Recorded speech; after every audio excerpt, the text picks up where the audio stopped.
একজন সহকারী কোচ আর একজন দলের ম্যানেজার মাহবুবুর রহমান লিটু ও মাহমুদা আক্তার অনন্যা দম্পতি দীর্ঘদিন ধরে আছেন নারী ফুটবলের সাথে। জাতীয় দলের হয়ে এশিয়ান কাপে খেলার যোগ্যতা অর্জনের পর এখন দায়িত্ব পালন করছেন অনূর্ধ্ব-20 নারী ফুটবল দলের সাথে। তারা বলছেন, নেপালের সাথে ম্যাচে মেয়েরা অনেক সুযোগ মিস করলেও জিতেছে শেষ মুহূর্তের গোলে। এই আত্মবিশ্বাস কাজে আসবে বাকি টুর্নামেন্টে। অর্ণব বাপির রিপোর্ট। অসাধারণ একটা ম্যাচ, নেপালের বিপক্ষে শেষ মুহূর্তের গোলে বাংলাদেশের জয়। এরকম অসংখ্য জয়ের সাক্ষী কিন্তু হয়ে এসেছেন। এই নেপালের বিপক্ষে এই জয়টা কিরকম মনে হয়েছে?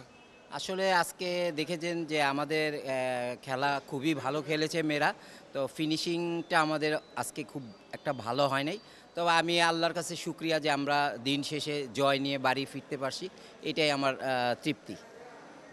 আপনি অনেকদিন ধরেই তো নারী দলের সঙ্গে আছেন এবং আপনারা দুইজন হাজব্যান্ড ওয়াইফ বাংলাদেশের নারী ফুটবলের জাগরণে, উন্নয়নে অনেক কিছুর সঙ্গে আপনারা জড়িত।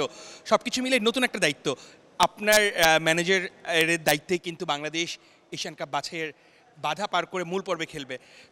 অ্যাজ এ প্রফেশনাল হিসেবেই আসলে কাজগুলো করা হয়, আর তখন হচ্ছে ম্যানেজার হিসেবে যে দায়িত্বগুলো ভূমিকাগুলো এটা পালন করি, আর যখন অ্যাসিস্ট্যান্ট কোচ হিসেবে দায়িত্ব পাই সেই দায়িত্বটাই পালন করে। আমি ব্যক্তিগতভাবে মনে করি যে কোনো দায়িত্ব যদি যে কেউ কাছে আসে, সেটা যদি নিজের মন থেকে করে, আমি মনে করি সেটাই সেরা।